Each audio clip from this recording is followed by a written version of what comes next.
Olá, seja muito bem-vindo a mais um vídeo aqui no canal. E hoje o nosso tema é um tema muito bonito, muito complexo ao mesmo tempo, mas um tema muito instigante. Educar é um ato de amor. Você já deve ter ouvido essa frase, de que o educar, né, o trabalho do educador, o trabalho do professor, ele é pura e exclusivamente amor. É doação, é carinho, são muitas emoções e muitos afetos ali envolvidos. Mas quer saber? Muitas vezes a gente se esquece disso, não é verdade? Sabe quando você entra na sala de aula pensando que as coisas vão acontecer exatamente do jeito que você programou? Às vezes em que você chega na sala de aula e que você acha que vai encontrar os seus 30, 40 alunos, todos lindos, felizes e maravilhosos, pronto para te ouvir, pronto para receber aquilo que você teve, todo o cuidado e carinho do mundo para planejar para eles ali, mas sempre acontece alguma coisa, sempre tem um quesinho ali, um incidente, ou por que não um acidente, em que coloca, né, por água abaixo, todo esse sentimento de amor, de prazer, de gozo pelo que faz, pelo que se propôs ali a fazer, mas isso muitas vezes cai por terra. Bom, hoje a gente vai falar um pouquinho disso, um pouquinho dessa ação de amar, né? Esse movimento todo, que esse ato de amar, que é a educação, que é o nosso trabalho de educar, o que ele traz ali para os nossos alunos. Mas é claro que esse ato de amor, né, esse ato de estar ali presente, né, e atento a tudo que está envolvido nesse amor, né, que a educação, o educar exige de nós, nem sempre são coisas boas, né, nem sempre são coisas positivas. Como eu comecei falando aqui no vídeo, muitas vezes a gente sai de casa, né, já com o planejamento pronto, né? Se você vai dar alguma tarefa, alguma coisa que você já preparou em casa, você sai com todo aquele material e aí às vezes você chega na escola e quando você vai começar a atividade, algo acontece na sala. Ou algo acontece com algum aluno e tira ali você do prumo, né? E coisas até que pode fazer com que você repense, será que eu tô mesmo na profissão certa? Será que eu fiz mesmo a escolha certa? Será que eu devia estar aqui? Será que eu não devia estar fazendo outra coisa da minha vida? Porque às vezes a gente tem esses momentos também, né? Eu já passei por uns momentos assim, não de pensar em se eu estava na profissão certa, porque fazer educação física e ser professor é uma coisa que eu sempre quis.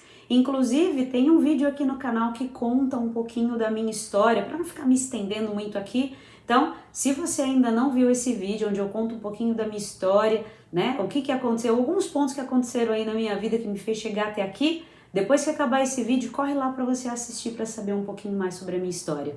Mas vamos voltar aqui.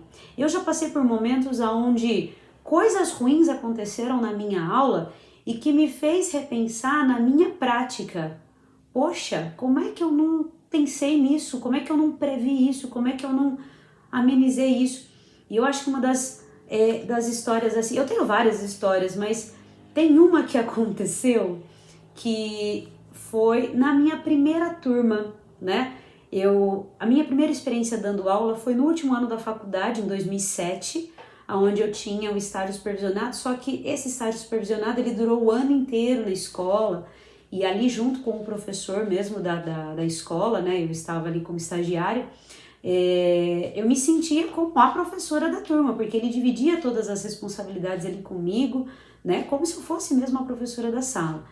Mas em 2010, aonde eu fui mesmo para a prática, diploma na mão, vamos lá dar aula, que foi uma escola da prefeitura aqui, eram crianças que ficavam em período integral na escola, educação infantil, e eu era a professora do contraturno, né? Então eles chamavam de projeto Recriando, e dentro de todas as atividades propostas para o período oposto ao da educação infantil, eles tinham também a disciplina de movimento, onde eu era a professora e trabalhava ali com eles essa parte motora.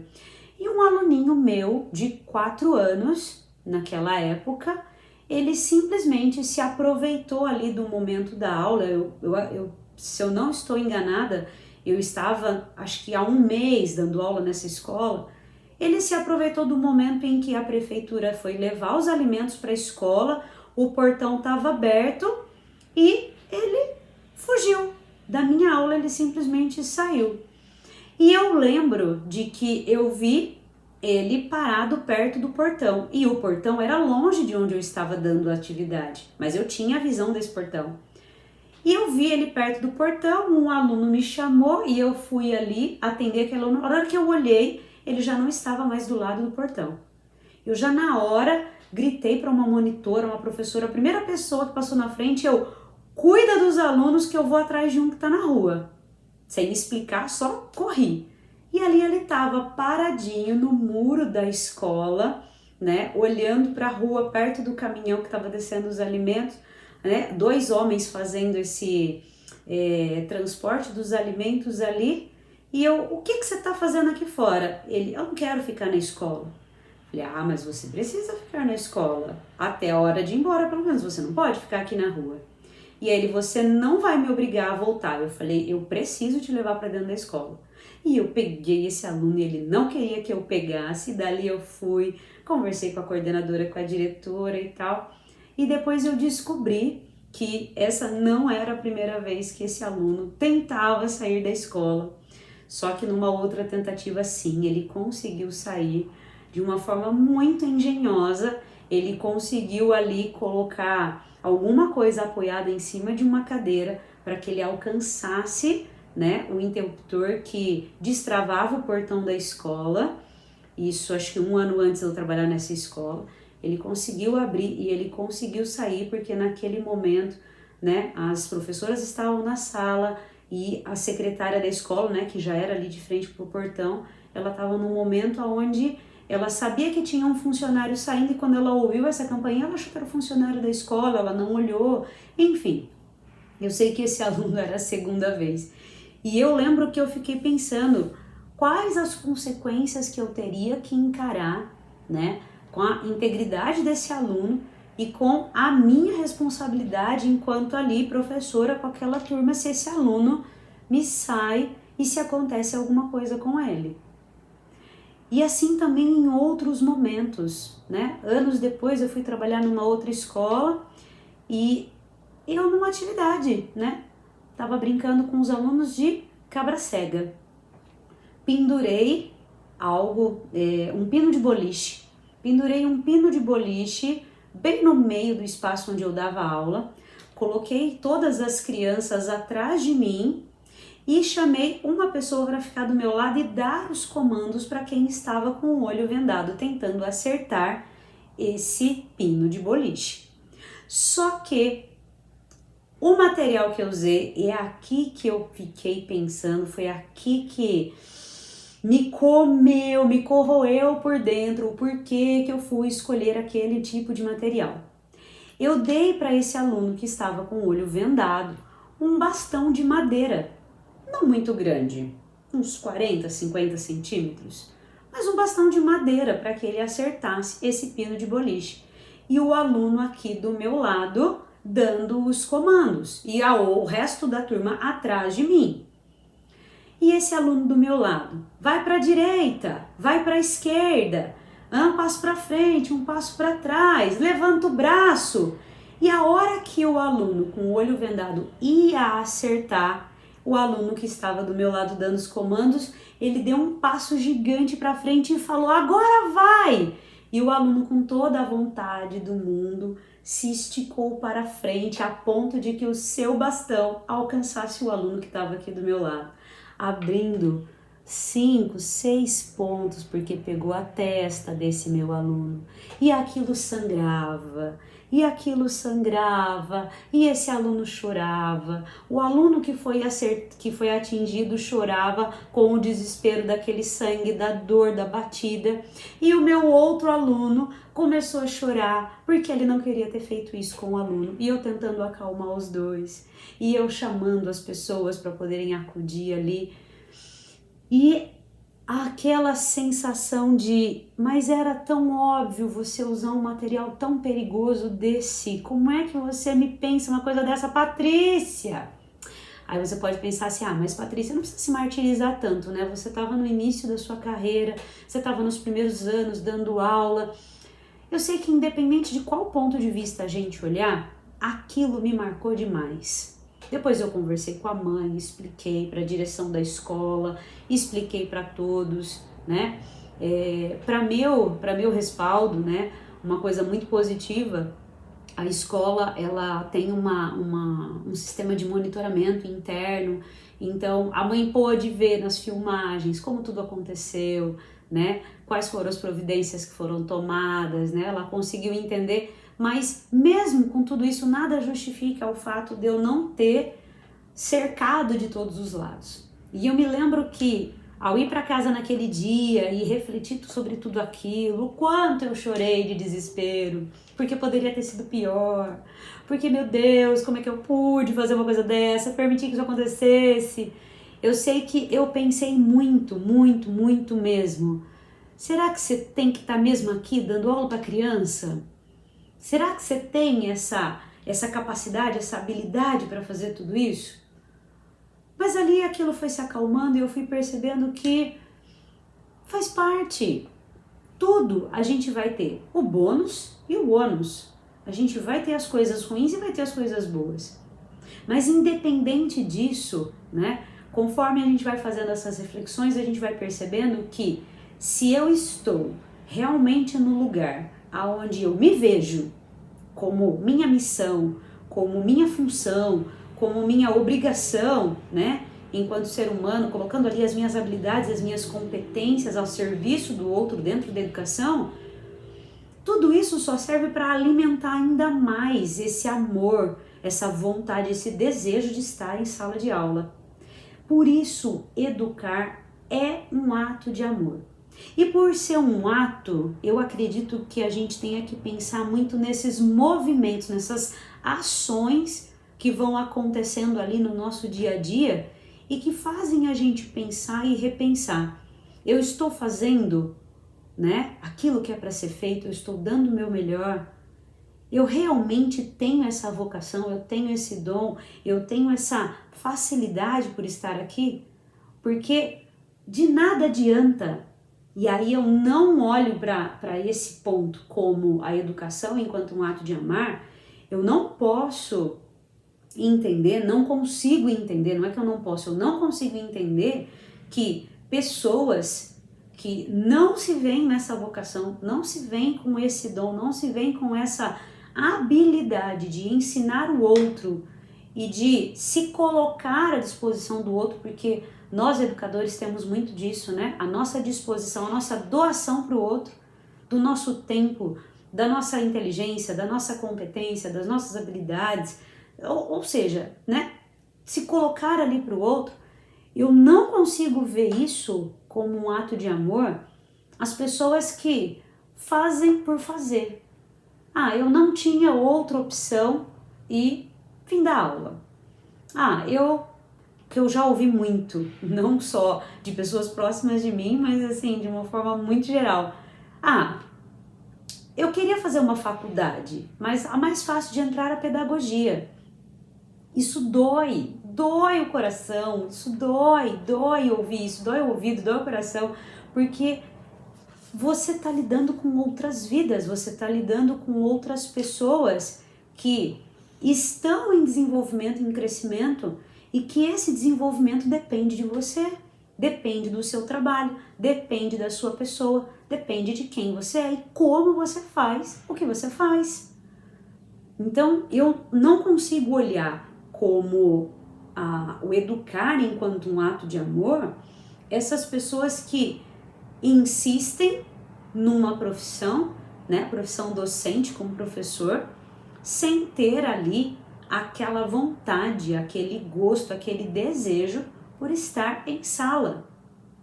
E é engraçado que a gente convivendo com os nossos colegas professores, né, a gente convivendo com as pessoas que dão aula com a gente ali na escola, a gente consegue perceber, é claro, é nítido, as pessoas que fazem aquilo por amor e as pessoas que fazem aquilo por mera obrigação.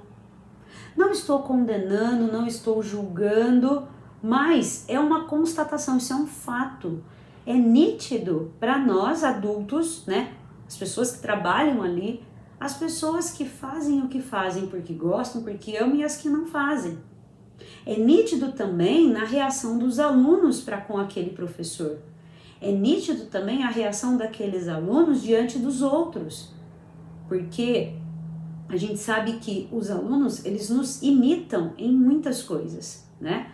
Nós somos seres, nós adultos imitamos os outros, né? A gente acompanha ali perfis na rede social e a gente se identifica com aquela pessoa e a gente busca fazer o que a pessoa faz, falar como a pessoa fala, ainda mais quando a gente passa um período grande de tempo ali convivendo com a pessoa, seja através de uma tela, seja pessoalmente, a gente acaba pegando alguns trejeitos, algumas falas, algumas maneiras de se portar ali da pessoa. Os alunos fazem o mesmo da gente, a gente faz isso com os outros, os alunos fazem isso conosco. Agora imagina para o desenvolvimento de um aluno ter que lidar ali diariamente com uma pessoa que não está fazendo o que ela faz porque ela não ama, ela não gosta, ela não quer estar ali. E gente, eu já passei pela experiência, né? Foi quando eu decidi que eu não queria mais dar aula na educação infantil, na escola onde eu trabalhava, porque eu queria experimentar novas faixas etárias, novas experiências como essa aqui, de estar aqui conversando com você, trabalhar com formação de professores, trabalhar com outras coisas voltadas para a educação. E eu assumi um compromisso de finalizar o ano letivo naquela escola. E por 2 meses e meio, eu ainda, né, estava dando aulas ali, mas o quanto aquilo para mim foi penoso, porque eu já não queria mais estar ali, porque eu já tinha ressignificado tanto, né? Eu conto isso um pouquinho no vídeo que eu gravei, um pouquinho da minha história. Eu já tinha ressignificado tanto aquele momento em que eu estava vivendo, eu já tinha dado tantas outras direções para aquilo que eu queria fazer da minha vida, que eu não queria estar ali, porque eu já queria estar fazendo as outras coisas que eu me propus a fazer. Mas ao mesmo tempo eu queria cumprir com os alunos a finalização daquele ano letivo. E eu tive que entre outubro, novembro e meados de dezembro, né, até finalizar o ano letivo, dar aulas para esses alunos de forma online, né, porque foi bem no ano da pandemia, em 2020, eu queria ao mesmo tempo terminar e cumprir aquilo que eu me propus com os alunos, mas ao mesmo tempo eu já não queria mais estar ali, por muitos outros motivos que não vêm ao caso agora, mas essa sensação de ter que fazer algo beirando a obrigação, beirando a necessidade e não o gozo, e não a alegria, o desejo, o amor por fazer aquilo, por estar ali, é uma sensação muito ruim, a ponto de impactar a maneira como você dá aula. E hoje eu falo que, infelizmente, essas minhas últimas aulas ali, mesmo de forma online, eu não consegui dar o meu melhor. Eu não consegui ali estar totalmente para aquilo que eu queria. Porque uma coisa que, né, às vezes a gente não admite, mas ela é muito verdadeira, é que o emocional, ele influencia muito nas nossas ações. O emocional, ele tem uma repercussão muito grande nas nossas tomadas de decisão e nas nossas ações. A maneira como a gente vai agir, a maneira como a gente vai reagir às coisas. Então, como emocionalmente eu já não queria mais estar naquele lugar, naquela situação, as minhas aulas não foram as melhores. E é por isso que eu falo que eu não consigo entender, não consigo admitir que uma pessoa consiga fazer isso por um ano inteiro, todos os dias, né? Em contrapartida ao que eu vivi ali, que eram aulas online, então eu tinha um período muito curto ali, né, com cada turma, então eram pouquíssimos horários, pouco tempo ali na semana para estar cumprindo aquilo. Para mim aquilo já foi muito penoso. Imagina para as pessoas que fazem isso todos os dias, das 7 da manhã ao meio-dia, ou do meio-dia e meio às 5:30 da tarde, ou à noite, todos os dias da semana, por um ano letivo inteiro, sem esse amor, sem essa dedicação, sem essa vontade de querer estar ali.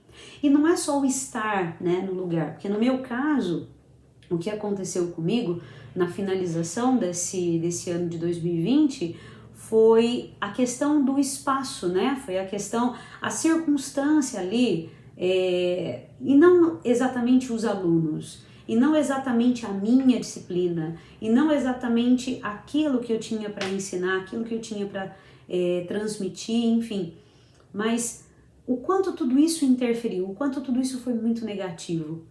Então eu fico assim, pensando nessa situação em que muitos professores se colocam. Ah, Patrícia, mas para pensar, pode ser a única opção dessa pessoa, pode ser a única escolha dela. Será mesmo? Será mesmo que algo tão grandioso e tão importante assim, eu consiga não pensar em outras possibilidades? Eu não consiga ver outras opções? Será mesmo? Eu tenho lá minhas dúvidas, mas concorde ou discorde de mim, eu não acho que essa seja uma maneira de educar de uma forma mais amorosa, mais prazerosa, primeiro para nós, né, para você enquanto educador e claro para os nossos alunos. Quando a gente não consegue olhar, né, para a educação como um ato de amor, quando a gente não consegue olhar para tudo isso que nós fazemos, né, dentro de tudo que significa amor, de tudo que significa essa doação, esse comprometimento, né, me vem muito exemplo na cabeça, por exemplo, das mães, né, o quanto as mães, elas conseguem viver esse amor pelo seu filho, né? Principalmente ali nos primeiros anos de vida, né? Nos primeiros meses, dias de vida, o quanto esse amor requer os seus sacrifícios, requer as suas doações, o quanto esse amor implica em primeiro o outro, depois eu. Ah, mas eu não comi, eu não tomei banho, eu não dormi, eu não consegui cuidar de mim. Tá, mas aquele outro depende de mim. Aquele serzinho ali, ele não consegue nada sozinho se não for através de mim, do meu cuidado, do meu amor e as renúncias que eu tenho que fazer enquanto mãe, né, dentro dessa maternidade toda. Na paternidade também, muitas vezes, né? Tem muitos pais que eu conheço, né, e já ouvi histórias de pais que, assim, tem esse papel de renúncia, de sacrifício tão grande quanto as mães. É claro que não se compara, porque mães têm os seus papéis fundamentais, né? A amamentação, o cuidado, o carinho, enfim. Mas a gente também não pode descartar, né, o papel desse pai, né, que se dedica, né? Você, pai, você, professor, que também já viveu e vive essa paternidade, o quanto também tem, né, as suas renúncias, o quanto tem dos seus sacrifícios. E quando a gente olha para nós professores, essa renúncia e esse sacrifício também acontecem. Eu me recordo, é engraçado a gente parar para pensar, né, depois que tudo acontece, quando você consegue olhar para a situação, por mais difícil e complicada que ela tenha sido, quanto você consegue rir daquilo, quanto você consegue tirar coisas boas daquilo. Eu me recordo que teve um ano de Olimpíadas e que a gente se propôs a fazer, né, todo um trabalho de Olimpíadas com a escola inteira, né, a divisão ali de atividades igual às provas que estavam sendo realizadas nas Olimpíadas, e que eu quis, né, premiar os alunos no final, todos os alunos, com uma medalha, com uma coroa e tudo mais. Então eu pensei, né, junto com a equipe pedagógica, a coordenação da escola, como que a gente poderia viabilizar tudo isso. E aí a gente fez, né, rolinhos de jornal, né, onde fosse aquela tiarinha. Eu pintei todas elas de verde, recortei folhas de louro num papel verde e fui colando para fazer essa tiara para todos os alunos da escola. Não eram muitos alunos, mas também não eram poucos. E eu sei que esse foi um trabalho. Mas Patrícia, você fez tudo isso sozinha? Fiz, porque eu quis que as crianças, que os meus alunos vivenciassem aquilo. Então eu me organizei para fazer tudo aquilo. Só que a minha organização, ela não foi a melhor de todas. E o que aconteceu? Na véspera de todo esse evento acontecer, eu ainda tinha muitas dessas coroas, medalhas que eu fiz, encapei com papel alumínio, né, com papel dourado, né, com papel que imitasse, né, o primeiro, segundo, terceiro lugar, enfim. E eu não tinha finalizado aquilo. E eram 3h30 da manhã e eu estava ali fazendo aquilo para poder estar na escola às 7h30 da manhã, com tudo aquilo pronto, organizar a escola e fazer tudo aquilo. O sacrifício de perder uma noite de sono, perder num sentido errado, né? Porque eu falo que quando depois que passa toda a situação e você olha, você fala que você não perde, você ganha.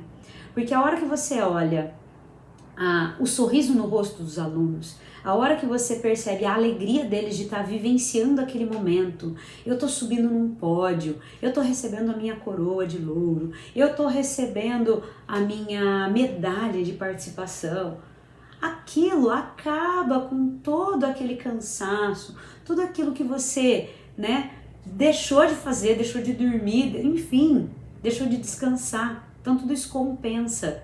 Esses sacrifícios, essas renúncias, do quanto você ali, para fazer o seu planejamento, de repente algo de última hora acontece, vamos organizar, e aí você se empolga fazendo as coisas, né? Porque tem muitos professores que são assim, eu vejo isso nas escolas onde eu trabalho, os professores quando pedem para fazer, vamos fazer isso, só que a professora tem uma imaginação assim, desse tamanho, e na hora dela se organizar para fazer as coisas, mas eu poderia aumentar aqui, eu poderia fazer aquilo outro, e a hora que você vê aquele negócio grandioso, aquele negócio estupendo ali para os alunos, e ela com um sorriso no rosto e fala assim, eu não pude fazer só aquilo que a gente tinha pensado, dava para fazer mais isso, mais aquilo outro, mas menina, como é que você deu conta de fazer tudo isso?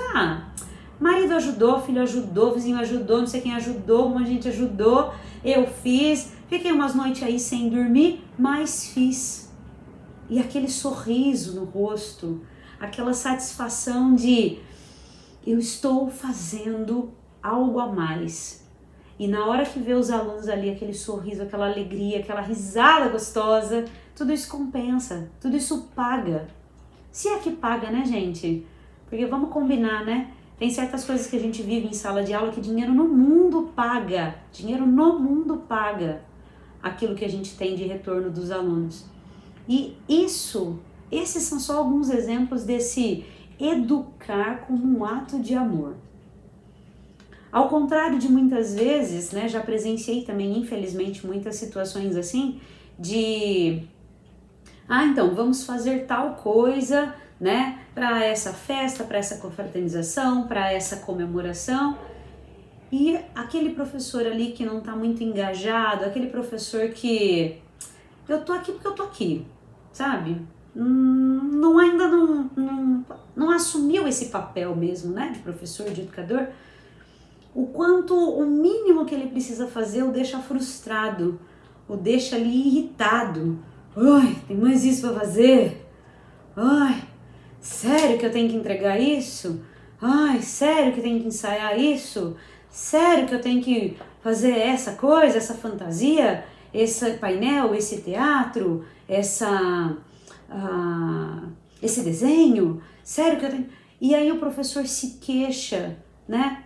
Porque aquilo para ele não é algo gostoso e prazeroso, é um fardo, é um peso, é muito é muito intrigante quando a gente se depara com essas situações, porque assim, para mim parece tão óbvio, mas como eu costumo dizer, né, falo muito isso para uma das minhas irmãs, o óbvio muitas vezes precisa ser dito, e nem sempre o óbvio para mim é o óbvio para o outro, né? Isso é uma coisa que eu tenho aprendido bastante.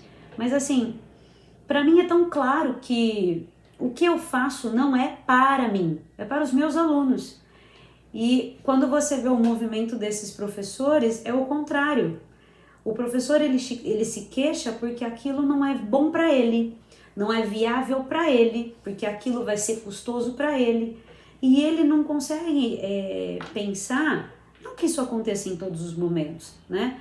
Mas em alguns momentos específicos, né? Você que tem ali as suas datas comemorativas ao longo do ano e sabe o quanto você precisa se empenhar um pouquinho mais nessas datas, sabe do que eu tô falando. O quanto ele olha aquilo como uma situação assim, não quero fazer isso, não quero ter esse trabalho. Se é para fazer, então deixa que eu faço, mas faço do meu jeito.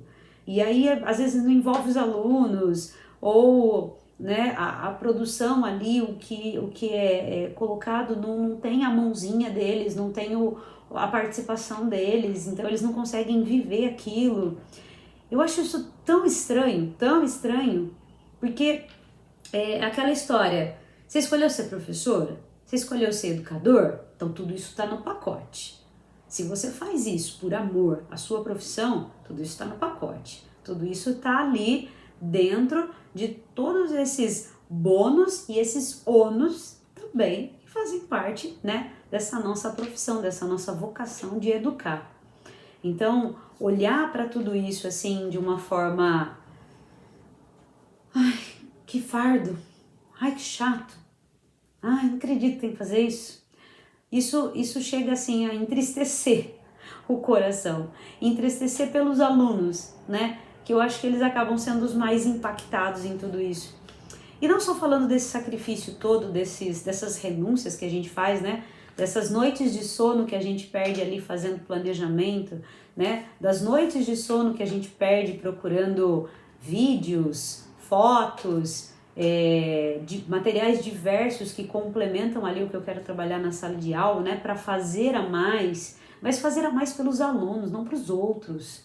Não é fazer a mais para ficar bem com coordenação, não é fazer a mais para ficar bem com direção da escola, não é para fazer mais para ficar bem com os pais dos alunos, não, é fazer pelos alunos, fazer por aquilo que eles precisam, por aquilo que faz parte desse processo educacional, desse educar, né? Nós estamos conduzindo os alunos. Então, essa condução que a gente está fazendo da melhor forma. Enfim, como eu falei, né, nem tudo são flores, nem todos os momentos são gostosos e prazerosos. Eu gostaria de partilhar uma coisa também, assim, que ela impacta muito na nossa vida docente e tira, às vezes, o nosso chão,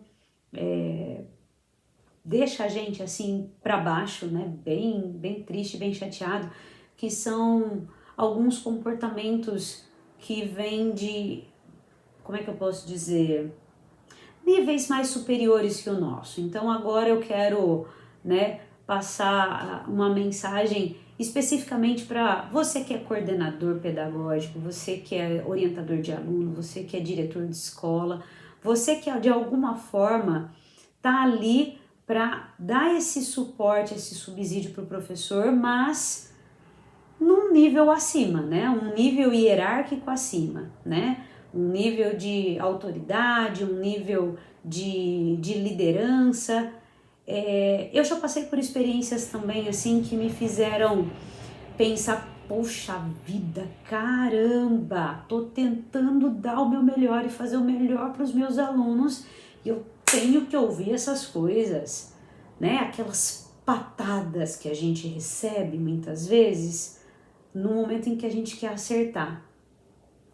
Eu nunca mais me esqueço dessa frase que eu ouvi, e se eu não estiver enganado, eu acredito que não, do Mário Sérgio Cortella, né, professor também, filósofo, onde ele diz assim, eu acredito que essa frase não seja dele, mas foi ele quem disse quando eu tive esse clique, puxa, caramba, né, verdade.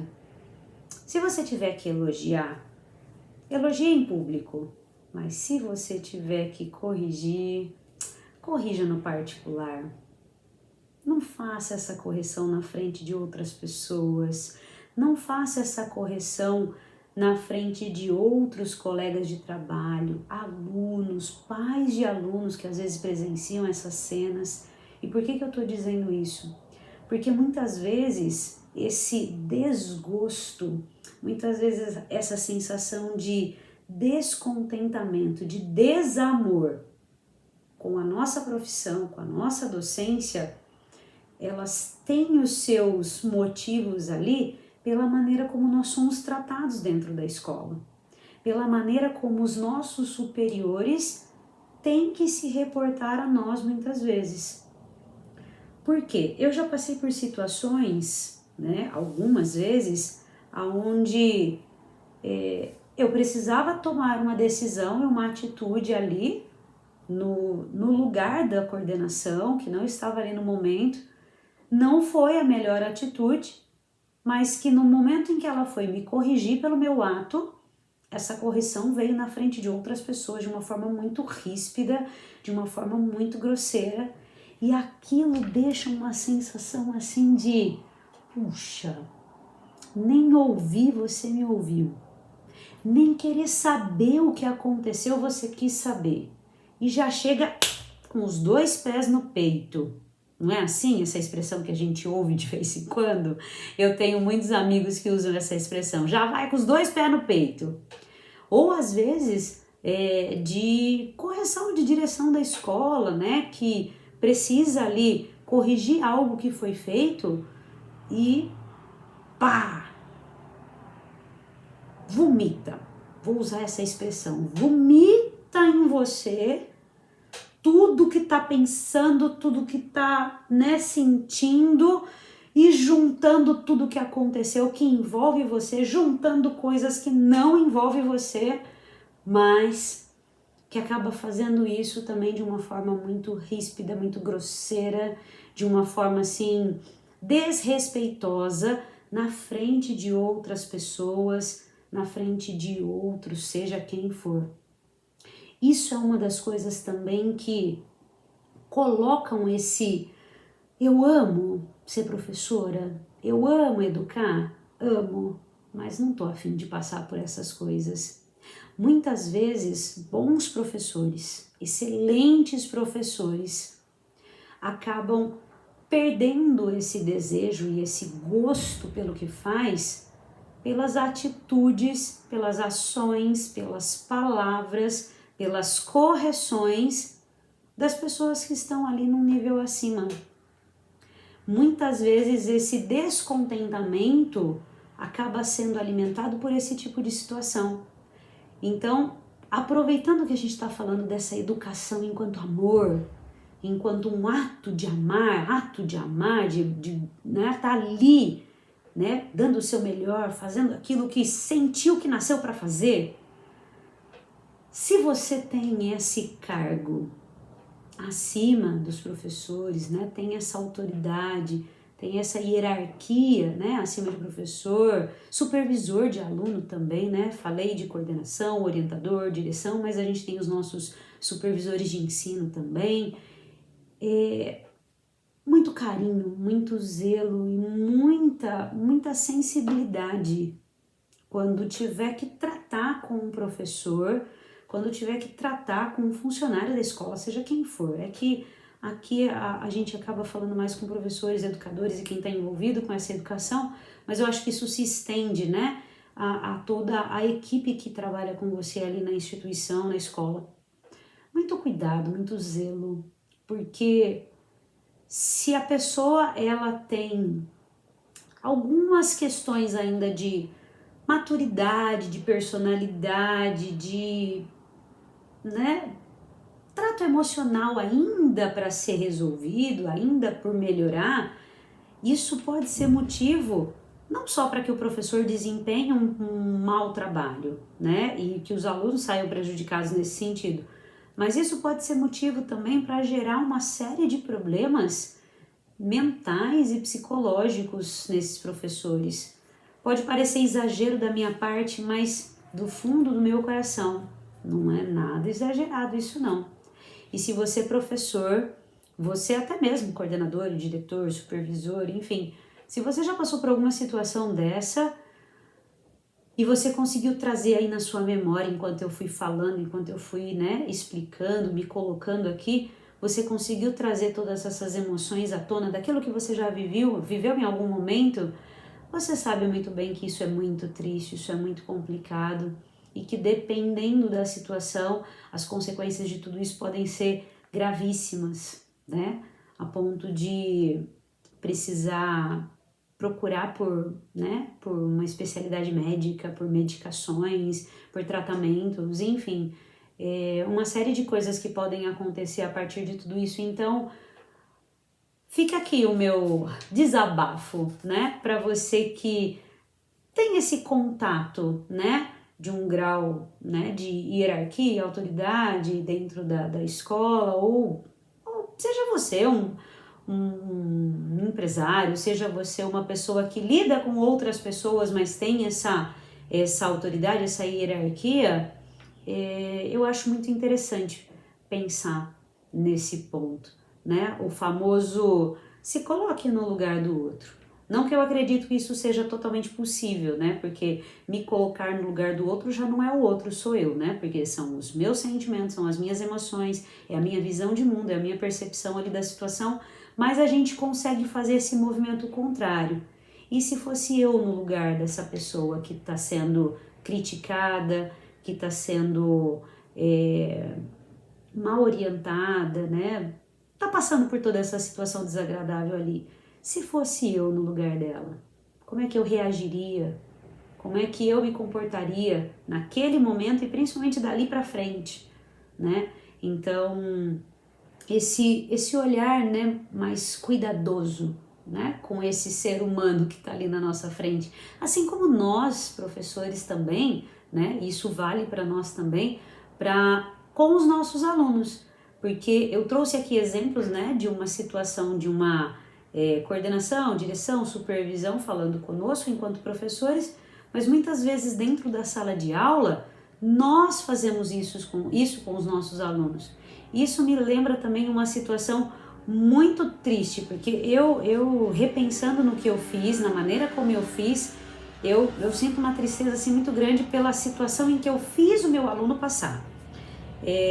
Um aluno que ele é um aluno problemático, ele tem várias questões assim de ser um aluno desafiador, de ser um aluno que sempre está envolvido numa questão ali de desobediência, enfim, né? Aqueles alunos que a gente às vezes tem na nossa sala ou ali na escola.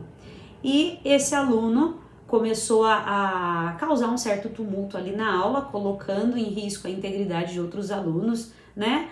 Querendo dar soco, querendo dar pontapé, enfim. E eu o separei ali e falei, você está fora da minha atividade. Eu não quero você perto dos alunos enquanto você não se acalmar. E eu fui para tentar falar com ele, só que ele virou as costas e saiu. Só que o espaço onde eu dou aula, ele fica de um certo modo longe de outros professores, do orientador, do coordenador, do diretor, enfim, né, do resto da equipe pedagógica, outras pessoas. E aí eu peguei para que ele não ficasse sozinho pela escola e que acontecesse algo pior, eu pedi para que um aluno da turma avisasse a equipe pedagógica de que aquele meu aluno estava pela escola porque ele não quis ficar comigo na minha aula, eu estava na quadra. E não demorou muito, esse aluno voltou com uma pessoa ali da equipe pedagógica, só que essa pessoa, ela estava assim, né, dando aquele sermão no aluno, né, por sempre aprontar, sempre fazer alguma coisa, só que o olhar que ele olhou para mim, quando ele estava voltando, porque aí ele teve que voltar para a quadra, foi aquele olhar de, por sua culpa eu tive que ouvir tudo isso. Por sua culpa eu tive que passar por tudo isso que eu passei agora. E aquilo me chamou a atenção e me incomodou de um tanto, que assim que acabou a minha aula, né, eu levei os alunos para a sala, para o professor da sala, e eu chamei esse aluno para conversar. Eu falei, posso falar com você um minutinho? E ele assim, né, com aquela cara, tipo, eu não quero ver você na minha frente. E eu falei, olha, eu preciso te pedir desculpas, porque você não precisava ter passado pelo que você passou, ouvir o que você ouviu, mas eu quero que você entenda. Vamos recapitular o que aconteceu lá na quadra. Aconteceu isso, isso, isso. Me explica por quê. Aí ele contou o porquê que ele teve aquela reação e tal, e tal, e tal, e tal. Só que a sua atitude podia machucar o seu colega, podia machucar você também, porque ele estava revidando, você também podia, né, se machucar. E por isso eu tirei você da situação, eu não tirei você da quadra, eu não tirei você da aula, eu tirei você da atividade. Eu queria você ali, fora da atividade. Você consegue entender isso? E fui contando, fui pontuando, fui explicando para esse aluno, só que ao mesmo tempo eu me senti na obrigação de pedir desculpas para ele. Eu desculpa por você ter passado por tudo que você fez. Porque o que eu queria, na verdade, era que você saísse da atividade. Eu não queria que você tivesse tomado a bronca que você tomou. Isso foi além. E ter feito o aluno passar por tudo isso me deixou muito, muito, muito incomodada. Então, esse olhar, né, de amor, de educar enquanto amor, requer também esse cuidado com a maneira com que a gente fala com os nossos alunos. Aquilo que fica para os nossos alunos das palavras ríspidas que saem da nossa boca, ou das situações em que a gente coloca esse aluno. Então, quando a gente fala de educar como um ato de amar, implica também na gente pensar quais sentimentos eu estou despertando nesse meu aluno. Quais sensações? Porque elas podem ser ruins. E aí eu estou fazendo o trabalho oposto àquele em que eu fui chamada a fazer. Aquele em que eu me vejo fazendo, que é o trabalho de educar. Então, trazer essa consciência também para nós, professores, como é que nós estamos trabalhando ali com os nossos alunos, a maneira como a gente está falando, a maneira como a gente está se reportando a eles, também implica se isso é amor ou outros sentimentos que vão no caminho contrário de amor. E aqui eu já quero encerrar, né, essa conversa, esse momento aqui com você, e deixar justamente isso.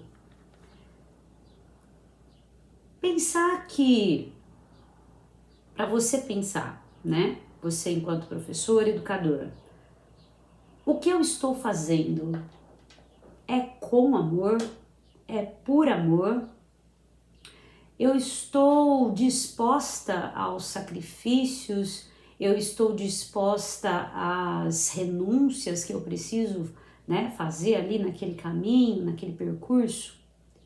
E para que você possa, né, a partir de hoje, na sua aula, né, no momento em que você estiver com o seu aluno,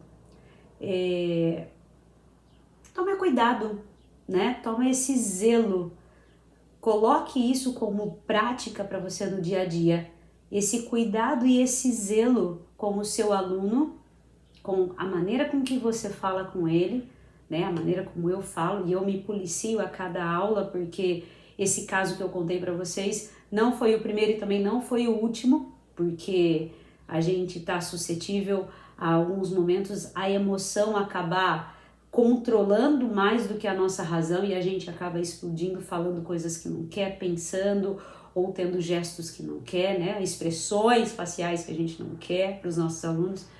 Mais um passo para que você possa fazer a partir de hoje, nas suas aulas com os seus alunos. O cuidado e o zelo com a maneira com que você vai falar com o aluno.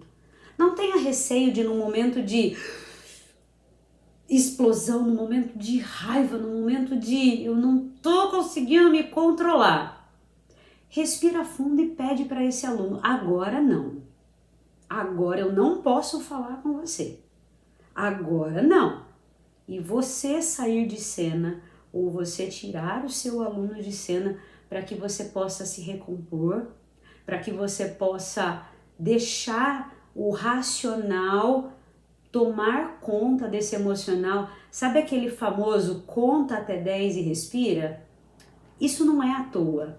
O contar até 10 e respira é o tempo em que a gente tem para que o emocional consiga diminuir, para que o racional pense em tudo que está acontecendo e tome atitudes racionais, a ponto da gente não se arrepender daquilo que fala ou daquilo que faz. Então, dica prática: conta até 10 e respira. Se você está num momento ali onde você sabe que eu vou explodir, eu vou falar coisas de que eu vou me arrepender, eu vou fazer coisas de que eu vou me arrepender, sai de cena, tira o aluno de cena, seja qual for a situação. Ali é muita análise, é feeling, né, que a gente fala, é muito feeling, é sentir como tá aquele momento e que atitude eu vou tomar, mas como um ato de amor, ajudando na educação e no desenvolvimento desse seu aluno. Mais zelo, mais cuidado e mais carinho quando for falar com ele, quando for se reportar a ele, né? Porque eles captam tudo isso e isso, né, pode ter impactos muito negativos nele. Então, esse zelo, esse cuidado, esse carinho ao falar, ao se reportar ao aluno, né? Assim como os superiores conosco, né? E que a gente possa, a partir dessas situações em que a gente passa ali no dia a dia, que a gente vive nessa nossa profissão, nessa nossa prática docente, que a gente possa enxergar, né, o quanto de amor a gente tem ali e o quanto esse amor significa para nós, o significado que tem esse amor, para eu olhar para esse ato de educar como um ato de amor. Comigo, com os meus alunos, com as pessoas que trabalham comigo, que estão ao meu redor. Muito obrigada por ter ficado até o final desse vídeo e eu te espero no próximo. Até lá!